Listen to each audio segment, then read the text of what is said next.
Is it a bird? Well, no. Is it a plane? Looks like it, but it is just a Ukrainian drone very deep inside the Russian Federation. Yeah, it was spotted on the way to hit the Russian drone facility. That is located in Yelabuga town, Tatarstan. Tatarstan is so far the part of the Russian Federation, and the drone was shot down, but it had some of the load which it dropped before on that Russian facility. And it was not just a single drone spotted, no, there were at least 3 of those, and they covered roughly 1,200 kilometers away from Ukrainian border. Yeah, Russia reported that they've shut down everything, but here's the ground kaboom report in the area. Well, it could be Ukrainian drone which fallen just to the ground, so I don't have the evidence really to show the Russian drone facility burst into flames, but I'm still waiting for that. Nevertheless, Ukrainian officials confirmed that the strike was successful. But what's about that big Russian ammunition storage near Moscow that was kaboomed yesterday? Well, we have some of the satellite images that show a significant fire on that facility. So everything within this dashed line is no-go, and maybe nearby areas also received some of the thermal damages. And as I've told you, probably this area survived. So Ukraine really aims to hit many of the Russian military targets. Hello my friends and welcome, my name is Dennis and this is the latest update from Ukraine. Let's go. And yeah, the other fire satellite image confirms the huge fire on the territory of that facility of the Russian 51st ground storage, and I expect that Russia will have less munition on the front lines. By the time Ukraine strikes just Russian military and energy facilities, Russia responded by hitting Ukrainian civilian buildings, residential buildings in Kiev, for example. The strike on Ukraine is happening by the time I'm recording this video. Russia always tells about their precise weaponry, and definitely in a way it is precise already. And they deliberately choose the civilian targets. You may ask why? Why they cause so many losses among civilians? It's the tactics of terror. They want to show to ordinary Ukrainians that their lives under current administration of Ukraine, current government and President Zelensky will not be normal. If you want normal life, get rid of Zelensky, stop supporting Zelensky and join Russia. And only that is how you might avoid your suffering. It is a pure terror tactics. And you know yourself that Putin confirmed the strike on Sumy and Kryvyi Rih. He said it was the Russian missile, but there were just civilian casualties. But Putin doesn't care, it is just his tactics in this war. He is a bloody dictator, bloody war criminal. He should be charged with war crimes. But instead there is some orange idiot in the White House, we're gonna speak about him again in this video today, who just encourages Putin to act as he does. But now it's important to speak about what is happening on the front lines. For example, in the tourist direction, Ukraine still keeps the advantage from this sector, from the southwest. But Russia recently was successful not far away from Leonidovka. They took some of the fields, however, were not able to get the village under control or move very close to Novospassky village. Their attempt here is to attack Ukrainian army from behind. I guess Ukrainian command understands that, but still Ukraine keeps pushing towards turrets, and there is the huge risk for the Russian group over here in the city, or it's better to say the town, to be just encircled.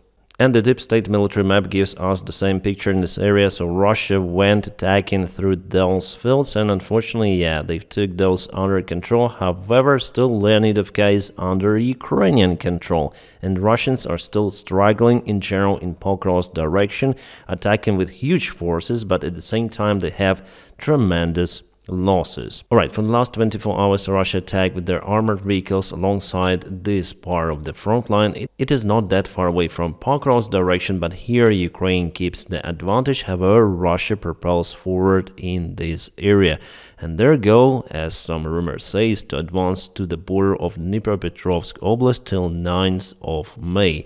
Nevertheless, they have losses. So yeah, we have the confirmation that Russia sent several of the vehicles to get Ukrainian positions, but all of the vehicles were stopped. And one more strike in the same region, again the Russian assault stopped. Well, Ukraine also has some of the losses, but much less compared to the Russian side. Well, in general, the front lines are being stabilized. However, according to my information, Russia is preparing for one more strike. For now, they're gathering their resources, I think near Toretsk. After all, they want to get the town under control. Alright, some Russian channels report that Ukraine launched the attack on the Russian airfields in Crimea. Belbek airfield, not far away from Sevastopol, Saki airfield, there were some of the kabooms heard at this time. I'm recording this video, and yeah, this information just came. Yeah, the Russian channel Crimean Wind even shows some of the fire, but they have this logo on every of their videos, and it's kind of complicated to see something. Well, here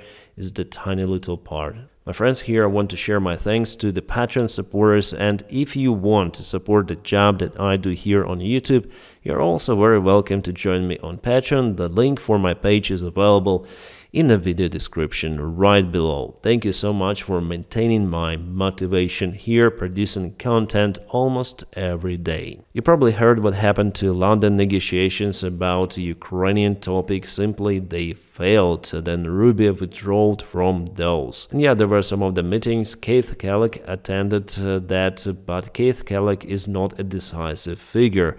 Why it happened? Well, American side says that Ukraine is not following the United States peace plan, but that plan is absolute disaster for Ukraine, and it praises Russian interests. Alright, about Donald Trump, you probably know that he again pushes Ukraine quite hard, and guys, we all predicted that stuff. The Trump and his team, well, they took pro-Russian side and they follow it quite well. There is the big post of total arrogance coming from Donald Trump on his Truth Social towards Zelensky, and that Zelensky doesn't want to give Crimea to Russia.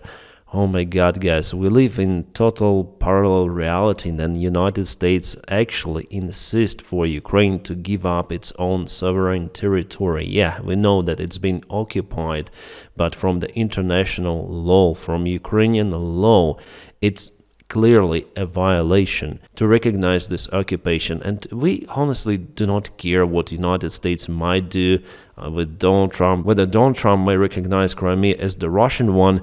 If Donald Trump does this step, it would be just humiliation for United States and for Donald Trump himself. Well, here they say that Ukraine didn't fight for Crimea. Definitely Russia got Crimea in the crisis period of Ukraine, then there was no president in Ukraine. That is why actually Zelensky played the very important role. Then Russia started the full-scale invasion. But by the time Russia occupied Crimea, there was no control over Ukrainian forces to start the massive resistance, because Yanukovych betrayed his own people. He went to Russia, escaping everything. And actually our Western partners, also United States of America, told Ukraine not to resist against that aggression. So yeah. But at the same time, Donald Trump here says absolute lies that it was handled to Russia without a shot being fired. No, it's lies. Actually, there were some of the Ukrainian soldiers who even lost their lives during this Crimean operation of Russia. And this story with Crimea actually might show the intentions of Vladimir Putin and basically intentions of Russia.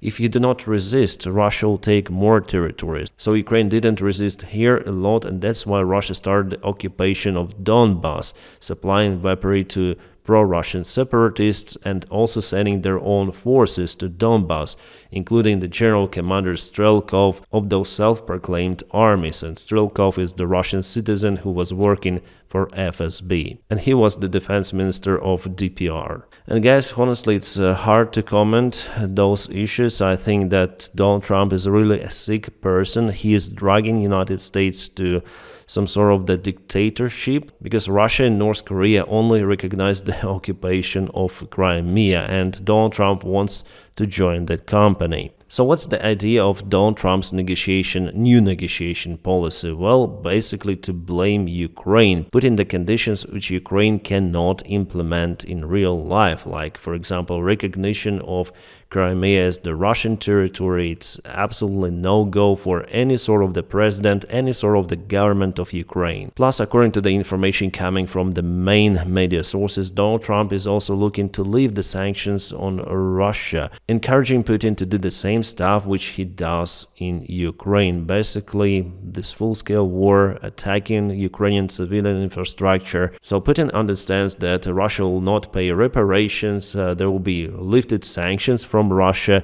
and there will be no punishment for Russian regime. Despite everything, Russia continued the war for 3 years. It was unprovoked start of the full-scale aggression of Russia, and Donald Trump simply doesn't care. He is in lack of this humanity, you know. He is psycho, honestly. Psycho. The Kremlin spokesman in his recent interview to the French media said that there is the advantage of the Russian army on the front lines.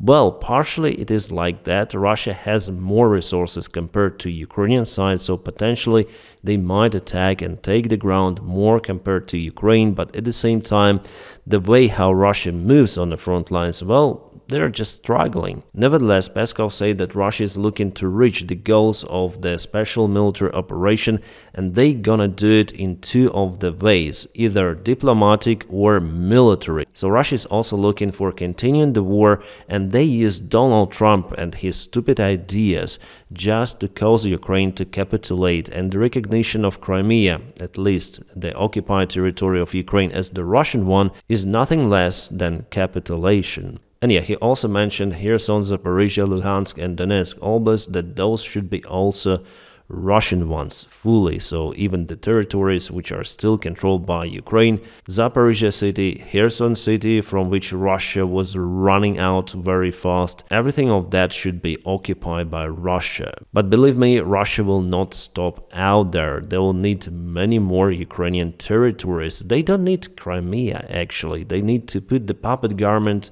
in Ukraine, and for Ukraine to be like Belarus or even worse, like one more oblast of Russia. They want to destroy everything Ukrainian, and judging on their policy on occupied territories, they just call local Russians. They give the Russian passports to them, they teach only Russian language in the school, they introduce this crazy Russian culture out there, so they don't need anything Ukrainian.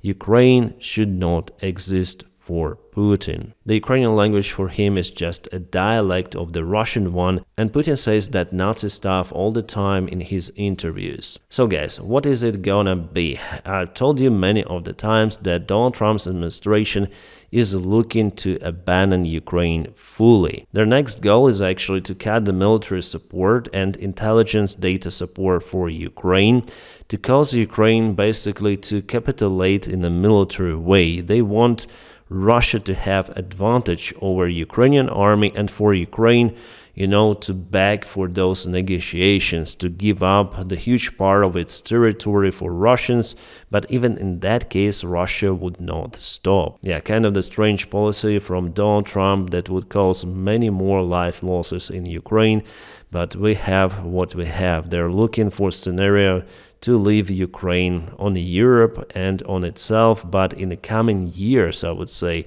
for Ukraine, it is critical to continue to obtain the help from the United States of America, because without it, yeah, Ukraine will struggle on the front lines. And Russia might take more territories, however, Ukraine will not lose. And someday, then the Russian regime collapses, Ukraine has all of the chances to return everything back, including Crimea. But if Ukraine recognizes Peninsula as the Russian one, never ever Ukraine would return that. And for Europe plus Ukraine, it will take at least 3 years to resupply all of the military logistics for Ukrainian army. So yeah, it will be very hard for Ukraine to fight without the military support from USA. And yeah, Zelensky tells about it openly, without any sort of the secret, that it is the possible scenario, but at the same time, Ukraine will never ever cross the red lines recognizing the occupied territories as the Russian ones. It's just crazy. I would say that entire security system of the world is under the huge threat just because of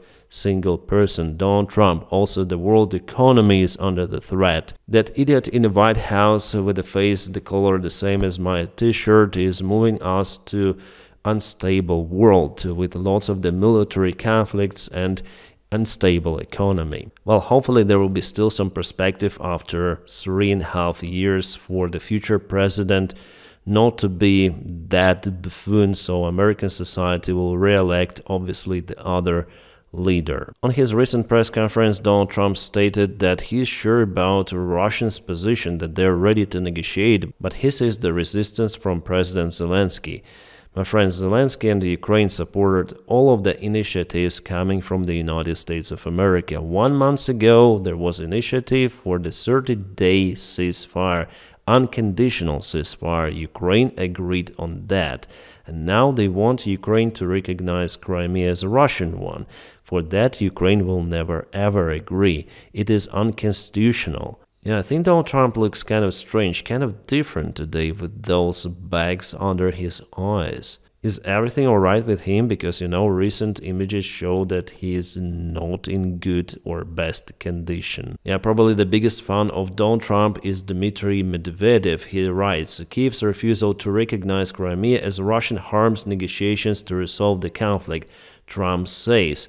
We've been waiting. I hope different European freaks like Starmer and Macron will hear this. And then the typhoid Luz of Kyiv, who is in narcotic oblivion, will be brought to life. Yeah, Dmitry is on drugs probably, or drunk again. Yeah, usual stuff, but he really respects Donald Trump. And his idea to give Crimea to Russia. Donald Trump, give Alaska, please. Stay away from Ukrainian territory. And yeah, also we have the confirmation from the Russian side that after all they're getting ready for the actual meeting between Donald Trump and Putin, which might take place the next month. Could it be the 9th of May parade in Moscow?